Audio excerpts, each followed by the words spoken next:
Boom, we're on. Welcome back to the podcast. In this episode today, we're talking about 3 businesses.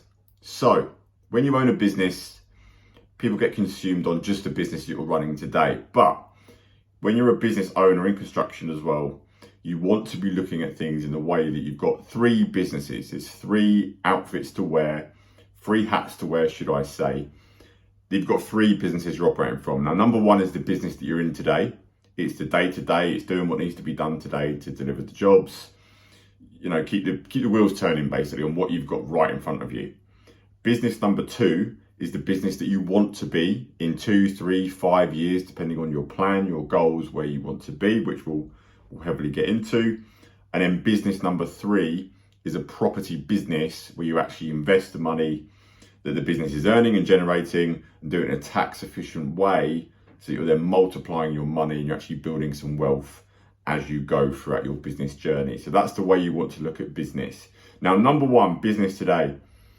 You can never ever lose sight of what you've got to get on with today, what's right in front of you. So for you in construction, it's doing the quotes, it's getting the prices back, it's buying materials at good rates, it's running lads, it's running jobs, it's running your team, depending what stage you're at. You can never lose sight of today, what needs to be done today, and keep that going. And the biggest trap, the problem, is that you get stuck in the day-to-day. That is the ceiling that people hit first. And you know, you've started, you've built the business, you've got work coming in, but then you get trapped by yourself by a limitation of time. And the investment's got to come in and sitting into business number 2 of the business you want to be, is that at some point you've got to invest to buy your time back, which is done by systems, processes, people, to then run those systems and processes. And you've got to think like that, because otherwise you stay in that trap the whole time when everything relies on you. You haven't really got a business, you've got a vehicle and you've got a well-paid job. You know, everything relies on you. If I take you out of the business, you don't have a business. So it's a trap and it's a problem to be in, and you're going to be capped. You can only do so much revenue and earn so much money and profit at the very bottom by being and just thinking as business number 1. And that's why I wanted to frame it in this way, so it's really easy to understand, because you'll know and you'll relate to where you're at currently and what you're doing. And it's a constant evolving thing. And you know, the business you run today, you're always going to hit levels and ceilings that you need to change and do more stuff and invest and actually take a different game plan on being the business that you want to be, which is business number 2. Now, the business that you want to be, you know, that is all heavily based around you, the owner. What do you actually want from your business? Where do you actually want it to be? Because everyone's got different ambition levels. Everyone's got different wants, needs, desires, you know, stuff that you want to achieve, stuff you want to get. And that's perfectly cool. Like, the business is there to get what you want, but most people just stay in that trap stage because they're not thinking like this. So you've really got to narrow it down and go, right, where do you actually want to be? Where do you want to be in 12 months' time? Where do you want the business to be in 2 years, 3 years, 5 years? What does it actually look like for you? And I think to really help you guys understand that, you've really got to ask yourself the question, what does success look like to you? Like, physically for you, not anyone else, because it's very easy to get caught up in social media and go, oh, they're smashing it. But by the way, look, I know people with 100,000 followers, building companies, construction-based companies, and they're skint. They've got no money. I also know people with 0 social media following, not even an account set up, and they're doing many, many millions in revenue. And for us as well, the commercial contracting business that we were in, you know, we didn't have a social media following because it wasn't where we got our work from. So don't perceive what you just see online as success and looking good and being good. Success needs to be defined by you, and that might be that there's a certain income level that allows you to, I don't know, take your kids to certain places on holidays every year. It might be private school. It might be so you can have certain cars, certain freedom, flexibility, choices. You've really got to really understand and identify that for you and understand, right, what does success actually look like for me? And once you get to that point, then you make decisions in your business based on that, where you want to be. Not based on where you are today, but you make decisions based on where you want to be and what that success looks like for you. Because you are the only limitation to yourself. You know, you as the owner, the entrepreneur listening to this, it's all on you. It's all on your shoulders. So you've got to step back sometimes, or actually a lot of the time. And I recommend that a lot. You know, taking some actual time out to think and be on your own, and just no distractions, no phone, no work, no jobs, no problems, no emails, no bollocks. and actually just sit on your own over a cup of coffee or whatever, and actually go, right, what do I want? What do I actually want? Where do I want to be? Forget what you've got in front of you. What do you actually fucking want? And that time, that clarity time, is what enables you to make the right decisions to move you forward. Because there's no point looking at loads of stuff that you could be doing, because there's an endless, options and avenues and roads you can take a business down, but it's got to be the one that you want it to go down. Otherwise you end up resenting the business, you end up hating it, you end up making poor decisions, poor choices, and you're on the fucking back foot. Whereas if you're very firm on, right, this is my goal, this is where I want to be, this is where I want the business to be, what does it actually look like properly? And it's not compared to anyone else. I must fucking stress that enough, not comparison to someone else who's got 4 more vans than you, or fucking X amount more followers than you, or doing this type of work, whatever. It's all in the numbers. Like, good business is just around the numbers. It doesn't matter what someone looks like. And I'll give you an example, when I was younger, it was like, I want as many vans on the road as I possibly can. And I want to be the biggest, I want to be the best, and I want to be doing this type of work, I want to be doing really flash high-end stuff. When actually the fucking boring jobs, the ins and outs, the not so sexy stuff, but it's repeatable and actually earns you money, net profit at the very fucking bottom, is the stuff that you learn that actually that's the most important stuff. And let's just do more of that, because that enables me to get to where I want to get to, because it earns me what I want to earn and basically do what I want with my life. So you've really got to understand that and review that for your business, and base it purely on you, because focus is so important. Like that narrow, single-minded focus of going, right, I want to be there, and then working backwards and go, right, how do I achieve that and how do I get there? And that's what comes into where you want to be. You make the decisions based on that.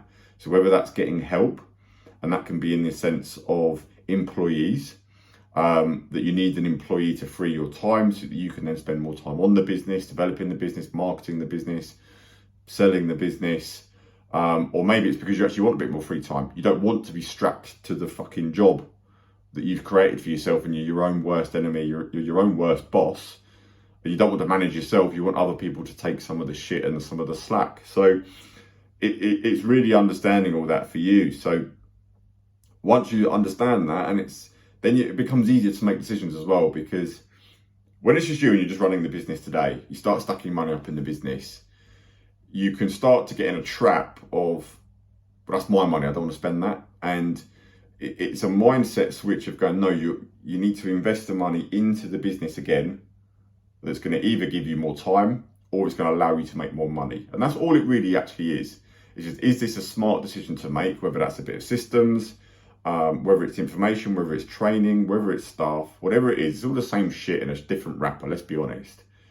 Is that going to move you closer to where you want the business to be? Yes or no? It's a black and white, real simple answer. Because what I've found is, speaking to a lot of other business owners as well, is that you can get bogged down with, we need to be doing this, we need to be on this social media, we need to get this system, we need to get this process, we need to invest in this, we need to do this. And it's like, there's 100 things that you could do at once, but there's 1 or 2 that you need to do right now based on where you're at and where you want to be. Like, what's actually the critical, most important stuff that you need to do right now to move your business forward for where you want it to be? Can't stress it enough. Honestly, you can get so bogged down with what you could be doing that you end up doing fuck all. You end up doing nothing. And you've just got to bring it back to basics all the time and go, right, okay, what's the most profitable? What's the easiest? What's the most scalable? What's the next lowest hanging fruit for us? And I'll be honest, it's fucking scary. Like, it is, it doesn't matter what level you're at. Like, if I can just give you examples from like when I started, spending $2,000 on a website was scary, because you don't really know what payoff you're going to get. You don't know if it's going to be right. It's the first time you're recruiting someone. I'm going way back now, but $2,000 is a lot of money when you're just starting out and you haven't got a lot going on. But even that on its own, even when you're a big business and you've got really good money in the bank account, spending $2,000 is still a big decision to make. Like, because you've got to have your wits about you all your time and going, right, is that the money that I need to be spending on that? Do I need to spend that right now? It doesn't matter what size you get to. You're always looking at where you're actually spending your money, because in a business, really, you are going to be looking at, if you're lucky, 10% net at the very bottom. Like, after all the costs, after everything, so if you want to spend $2,000, that means you've got to be earning 20 grand to actually spend that. You've got to be invoicing the 20 grand, and there's going to be 2 grand very clear at the very, very, very bottom after all costs, after all salaries, after all drawings, everything. So you've got to start making decisions based on that outlook and make decisions smartly on go, right, do we actually need that now? Can we, you want it to be a little bit of a tight ass, but spend more on the right areas that actually do move the needle. And, it doesn't stop. Like, I'll give you another example. When we got to a decent size, we were at a point still pricing all the work. Commercially, we had a lot of holes inside us. We weren't, the best at it. It's not our skill set. And we knew for ages we needed a QS. And that was a scary position to hire for at the time, because you look online, you see the salaries that job role warrants and what people are asking for and what it is. And it was a massive step up. Most employees in the business at the time, top earners were like 40 grand a year. This is going back a bit. Salaries have moved up quite a lot now. But a QS at the time, 65 grand a year basic. Then they wanted a fucking car allowance. Then they wanted some incentive as well, an income related to one amount of work. Then, the IR35 thing that, if you know about, is very common in construction, that people just invoice instead of actually being employed, whereas professional people want to be employed. So you go through a transition period of that as well when you start employing people more, which you're paying, I think it's 13.8 at the time, national insurance employers' contribution, so the employer's tax and all the other bollocks that goes with it. So you start racking it up and you go, okay, 65 plus car allowance, I think it's about 72. Then some other bits on earnings, 80 grand. Then it actually costs you 14% to put them through the payroll as well. So we're nearly 90 grand to pay for that person. Whereas, like I say, the most expensive employee at the time, like 40s, massive, massive difference. And the business could afford it. Don't get me wrong. There was money in the account. Always keep the business running at a really healthy cash flow. You've got to. But it's a fucking leap. And it's scary because you've never employed that type of person as well. And it gets a bit scary because also you think they're smarter than you. And they are. They are smarter than you in the sense of the commercials, pricing work, numbers, finances, that stuff. But they're not smarter than you in the sense of running a business and street smart and savvy, because they're not that type of people. So it's understanding that skill sets cost money. Skill sets really do cost money. And you've probably heard it, everyone's heard this before, that you buy cheap, you pay twice. And it's so true. When you're looking to pay for expertise that are different to yours, you're not going to be an expert at everything yourself running a business. And the dream is actually having people below you that are way better than you at everything, at each different category. So someone's amazing at delivery, someone's amazing at pricing, financials, someone's amazing at the accounts, someone's amazing at HR, depending on the scale of the business and all the different stuff you're going to need. My point to you is that it's fucking daunting every time you take that leap, but you have to get used to taking the leap of going, well, yes, it is scary. So the QS example, 90 grand a year salary, yeah, that's a lot of fucking money. It's expensive, it's daunting. But where we wanted the business to be a professional outfit and to be in firm control of all the finances and numbers, because it gets too big, when you've got a lot of fucking jobs on, you need someone in-house full time. Doing that, and based on where you wanted the business to be as well, doing a lot more revenue, but equally as well buy back so much time. Because for us, you would spend so long pricing jobs, and you're not the best at it, so you miss the odd stuff. It's not your skill set, so you need to stay in your lane sometimes and learn that where you want the business to be, you've got to step back and recruit and get people in, or learn, get advanced, get knowledge, get training, to actually move you forward. That is my point with this. This podcast, you're listening to this, the fear factor never goes away, but you have to trust your gut and go, right, this is where I want to be. This is the decision that I need to make. And you've always got to be thinking like that. And it just doesn't stop. It just does not stop. Like, the problem that you've got today, now you're listening to this, you've got in your head, right, the problem I've got is X, Y, and Z. You're always going to have a problem of either marketing, lead flow, delivery of the work, financials, lack of labour, problems, politics in the office, trying to grow, who to trust, a job going wrong. You're always going to be dealing with a certain amount of day-to-day shit, but you're going to have 2 or 3 key problems that are really holding you back. And you've got to go, right, what's the root cause of that problem? Is it a labour problem? Is it a knowledge problem? Is there a gap in our skill set problem? You've really got to get it used to your mind and identifying that, and then willing to take the leap. Because once you solve one problem, whatever problem you've got in front of you today, eventually you're going to solve that problem, and it's going to create another one, and another one, and another one, and another one. It's relentless. It doesn't stop. You will never reach a point of, sweet, we're all good, everything's level, everything's working, tickety fucking boo, we've got the perfect amount of work coming in, we've got the perfect amount of resource in the office to price it and deliver it, we've got the perfect amount of resource on site to deliver it and be hands-on, we've got the perfect amount of subcontractors that don't fuck around, don't mess up, deliver on time, deliver on budget, don't mess us around, and we've got the perfect amount of steady growth rate every year. The business is just going up and up and up every year. Never ever going to fucking happen. You're always going to have massive issues, and you're going to get fucking side hooked as well. A massive blast out of nowhere of something that goes to completely tits up that you weren't expecting. And that's just the realities of running a business. It just is what it is, and you have to roll with the fucking punches. But my point is, it never goes away. So you just got to get used to it and adapt. And I think on this, one thing that I learned from someone, I think it was when I went on a Tony Robbins course in America a long time ago, like a personal development course. Everything that you do in business and life is actually just about raising your thermostat. So, you know, everyone can understand a thermostat, that it kicks in at a certain temperature, the heating turns on, or the aircon turns on to cool it down. You know, it regulates that temperature, and you have to, as a business owner, raise your thermostat and that ticking point all the time. You've got to be able to handle more all the time. And this is what I mean about, you know, long-term followers have heard me say about personal development, where you have to actually develop yourself to actually handle it and be built and be the person to actually handle the stresses, the tolerance of things going wrong, dealing with constant problems, not getting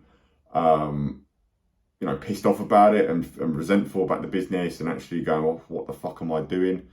You know, you've got to be able to raise your thermostat, and stress tolerance is going to be the key. That is going to be the key of the next level unlock for you. And this is what I mean about deciding where you want the business to be, because then you're going to put yourself through what you need to get through to get to where you want to be. You know, there's no point going through sheer agony and stress and disrupt and chaos to get to a place that you didn't even want to get to in the first place anyway. Because otherwise it's just fucked, and you're not going to put up with it. You know, if you're going through a bit of shit and a bit of stress, and you're trying to raise that thermostat for you at the minute, if you know you're doing that for the right reasons, because it's going to get you to the place that you want to be, then you'll be willing to do it, and you won't give up, you won't throw the towel in. Whereas when you're doing it and you're going, oh, do I even fucking want this? Once you start questioning it and you start doubting yourself, and you start doubting what you're actually doing with the business, it's literally like putting the fucking brakes on. It's literally putting that handle in the train cabin, the wheels lock up, and the train just starts slowing down. And what I've really found is that when you haven't got a goal, when you haven't got a direction of where you want to be, you are naturally putting the brakes on, and then you're in this bit of no man's land and go, well, now what? Because when you start a business, you're full of adrenaline, you're all pumped up, and you go, right, win work, and you're just focused on winning work. Then you get labour, then you're delivering it, and you're buzzed because you're invoicing it, you're earning money, you're making money. It's great. But then you reach a plateau, because you reach the point of going, well, the struggle and the adrenaline's leveled off. You're in a place and you get a bit comfortable. And some people just sit in that for fucking years and never grow and never evolve. But then the other people, they go up another level, and then you do that again, and you reach a place of going, right, okay, well, what now? Because you might have conquered the next level. You've got 2 or 3 members in the office team. You run a nice outfit. Things don't rely on you as much anymore. And then you reach a boredom level again. It's exactly that. You reach boredom. And the thing that I've learned is when you're on the hunt, that's the exciting part. The hunt, the chase, it's the thrill of it. It's the exciting part. It's like going out when you're younger to a nightclub. You see a nice bird, the pull, the chase, the anticipation. You know, going to talk to someone. You know, going out, getting them out. That's the fun part. Whereas the boring bit is actually once you've once you've achieved what you want to achieve. You know, every bloke listening to this can understand that and relate to that. Business is exactly the same. Once you've reached a level, it's like, well, what now? And this is where, again, comes back to, right, where do you want to be? You've got to refocus, take yourself out of the business and go, right, well, I would actually like to be here now and conquer this and conquer that. And it's so unique to you, but that is business too. You've got to always think like that and take the leap to get you into that. Now, very lastly, business 3, the property business. Now, this is only relevant once you've got a business making decent money, because the caveat to this is you want to be having a business that makes really good money. It's earning a decent profit at the bottom line. You've got great net profits that you can then invest into properties. Now, my rule that I learned from some very clever people, finance directors and other mentors as well, have gone, right, how do you actually manage your money? That the basic premise rule of nice and simple, 50-50 on your net. So after everyone's been paid, you've taken your own salary, you've had an income yourself, what's left at the very bottom for that year, 50% you keep in the company, you reinvest back into the company, you keep cash flows heavy in a really healthy place. The other 50% you invest into properties. And you can do that very tax efficiently by setting up another company that then buys properties, and off you go. We'll dig into that a bit more in a second. But I want to highlight that if you've got a business that makes a couple of $100,000 a year and you've got much bigger goals for that business, it doesn't make sense to take money out to buy a property at that stage if you've still got legs in the business to grow it. Because let's say you take $100,000 out of the business, you buy one buy to let, it's not going to make you any income monthly now. That's going to be very negligible. You have got an asset going up in value over time, 10, 12 years, it's going to double.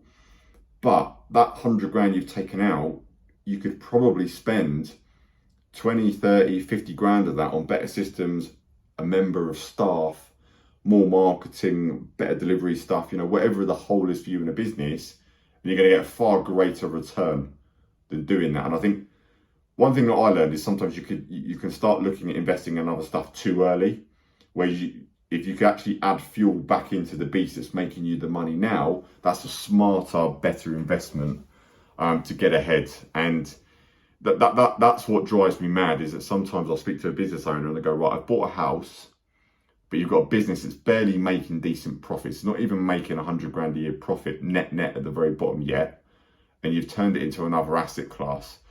Which, look, you're never ever going to go wrong doing that. You are never going to go wrong buying a property and holding it and keeping it, as long as you can service the debt monthly or the tenant is servicing the debt. But a smarter use of cash, look, investing is all about return on investment. So if you can stick 20 grand back in the business and improve it and get more and do more from that business so it makes more money, that makes far greater sense than just stripping the business of all the cash, all of the cash reserves it's got, and putting it into a quite a stale, slow asset class. Because property it's a slow game. It's not a quick game. You know, there are different strategies you can do with it, which I won't go into now. But it is a slower asset class, and sometimes you've got to look at and go, right, what's feeding you today, and what's bringing you the most benefit, the most return on investment today. You're actually smarter investing it back into the business to make you more money, because it's reliable as well. You know, and it's proven. You know, when you've built a business, it's just a case of doing more of the same stuff. But the thing with it is it's actually boring. It's, you know, you'll notice I've said that a couple of times now. Once you start, you get to a level, good business is actually just about doing more of the same, improving the same, and just scaling the same shit. It is boring. It does get boring. And it's exactly against the grain of an entrepreneurial minded person, where you want excitement all the time. You want new stuff, you want shiny stuff, you want to be doing this, you want to be doing that, but you have to learn the habits of just keep the wheels turning, keep doing the boring stuff. Let's do more of that boring shit. Keep doing it, keep doing it, keep doing it, keep quoting, keep invoicing, keep delivering the boring work that's got no excitement to you whatsoever. But it's what grows a business, and it's a different skill set to learn of, like, if you're doing boring stuff right now, you're doing the right stuff. And I wish I had someone telling me that when I was younger, because I used to always have my eye on 6, 7 different things. You know, you're like, I'm going to do this, I'm going to do that, I'm going to do this. And, you know, I probably wasted years by having my hand in too many little pies. You know, each thing was earning me money, But if I'd have just gone all in on one thing and done the boring shit from day one and just stuck to that and just stuck to the intuition of, right, what makes the most amount of money? Just do more of that. Just scale that. You know, it's a massive trap of an entrepreneurial mind. And this is really the power of like having, well, listening to this podcast, having a mentor, having someone who's actually done the path to tell you and just go, just do this. And it's difficult because your mind will always play devil's advocate and go, yeah, but what if it makes this? What if it does that? But what if we did this? I could make loads of money. And it's like, realities are, it's probably not going to be doing that. And I've funny enough, I've had the same thing with a client in the last month or so. So I started working with him about a year ago. Had one company set up, doing really well. Margins amazing, company growing, easily replicatable, great business vehicle, but a bit boring. The devil come out and it's like, well, I want to start up another company doing this, different type of work, doing extensions and stuff like that, but the margin's a lot lower, but wanting to do it because it's exciting. Come full circle, he's now peeling away from that and focusing back on the one that I told him to at the very beginning. But you have to go through that yourself, you know, you have to learn that yourself and to experience it. But now he's like, I wish I'd have just listened to you at the start and just done, just focus more on this business because it's boring, but it makes more money. And that's, you know, it's an art and it's something you sometimes have to learn yourself. You have to learn that lesson yourself.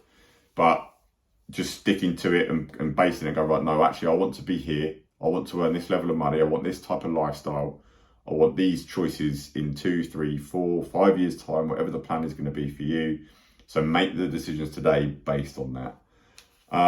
And just to sort of hone back in on the property thing, once you've got a business making great money and it's reliable, it's punting money out, you've got good cash flow reserves, you've invested in a team, you've got, you know, it's building, it's growing. Property is a fantastic vehicle to be in.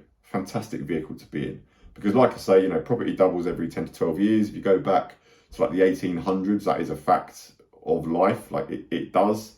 Yes, some cycles are worse than others. You know, different recession periods that don't quite do that. But on the whole, as an average, they do. So, you know, for you, if you buy a house that's, let's say, an average price of 300 grand, you stick 100 grand into that in deposit, stamp duty and fees and all that type of stuff. So only cost you 100 grand, you've got a 300 grand asset. But that 300 grand, if it doubles, and so that's going to be 600k. Let's say it does that in 12 years. It's doubled to 600k. The tenant has serviced the debt. So the debt hasn't cost you anything. It's a good debt raised against a cash flowing asset. On that 100 grand you've put in, you've made 300k. So you've still got 200k of debt to pay back. And you've made 300k. What an amazing return on 12 years. Now, let's say you buy one of those every year, and then, you know, in 12 years' time, you can refinance one a year as well, take money back out, keep the loan to value in a really healthy position, and it's tax-free money because it's mortgage money. So you're in a really good place of, you've got cash machines that are building up over time. And I think that's where people go wrong with property, is that they want a quick fix. And, you know, a lot of people want a result now, but it's a long-term game. And it takes quite a bit of strength to do that as well, because I think when I was younger as well, you start making money, you want to treat yourself, buy new stuff. You want to reward yourself because you've put the risk in, you've put the work in, you've risked capital, you've worked your fucking tits off, let's be honest. And it's a big skill to master, to go, right, this is how much profit we've got. And if you lump 100 grand into a property, you basically buy it, you send it to a solicitor's, and then let's say the mortgage is £1,000 a month. I'm just rounding up to make it easy. The mortgage is £1,000 a month and the tenant pays you 1,100 quid. So after your agent fees, the debt service, I'm just talking loose numbers. You don't make any money. So you've literally, let's just frame it. You've worked really hard in a business. You've taken risks. You've had ups and downs. You've made money. And then you go bang, 100 grand into a property. You don't see that money at all. You don't see it at all. But you know it's there building over time. It's going to pay you back later on. Now that takes quite a skill set and a strength to go, I'm not going to spend that on shit, because the flip side is Well, if you do it the property way, you're doing that into an asset that's going to cash flow you and pay you for the rest of your life. You can refinance that property as many times as you need to. It could be a get out of jail card. It could be stuff for your kids. It's long term. It builds over time. The flip side is you draw that 100k out and you buy a depreciating asset, a depreciating liability, should I say. You go on holidays, you spend 10 grand going to Dubai, you buy a fucking car that's 30 grand down, you buy a watch, you buy a load of shit, you buy a bigger TV, a fucking jacuzzi at home, whatever you buy, as soon as you've bought it, it's gone, it's dead. And not only that, you've paid tax money on it. You've paid the most amount of tax on that money to get it out. So the 100 grand you're going to pay, depending on the rates of corporation tax that you pay, just round it up to 20%. Some people are going to be paying 25% now. So you've lost 20% straight away. So that's 20 grand gone. You're down to 80. And then you've got to draw that as personal income. Let's assume you've already used your dividends allowance and you're paying a higher rate tax band income rate. You're going to lose 30, 40% of that as well.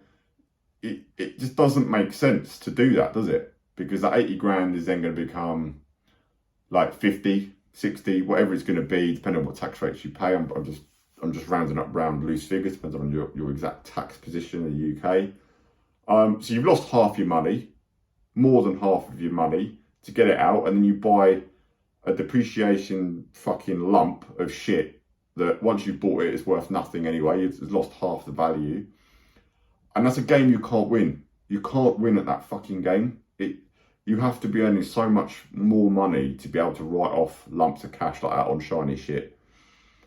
That's the trap that people come into, and I see a lot that they start making some money and then they just start spending it straight away. And you're no better off than anyone else. You're no better off. You can't build on that. So it takes a strength and a skill set to go, no, I'm going to play the longer game. I'm going to play the smarter game. I'm going to reserve the cash. I'm going to put it into assets that are going to pay me later on, and I'm going to delay the gratification and delay the rewards of getting where you want to get to. And that's the whole mindset hack. And again, it comes back to personal development and the mindset, the strength, the skill set to go, no, do you know what? I'm playing a longer game here. I'm not here to be a flash in the pan. I'm not here to earn a few quid and then look cool, get a fucking nice car, a nice watch, whatever it is. I'm going to play the longer game so that I can have choices for the rest of my life forever, not just once today. And that's a big mindset skill to have. So I hope you get a lot from that and take from that and relate to where you're at right now. But bring it back to what I said when I started, 3 businesses. That's the frame you want. Number 1, what you're in today. What do you need to get done today to keep the wheels turning? Never lose sight of that, because you can fall in the trap of looking too far ahead. You take your eye off the ball, what needs to be done today.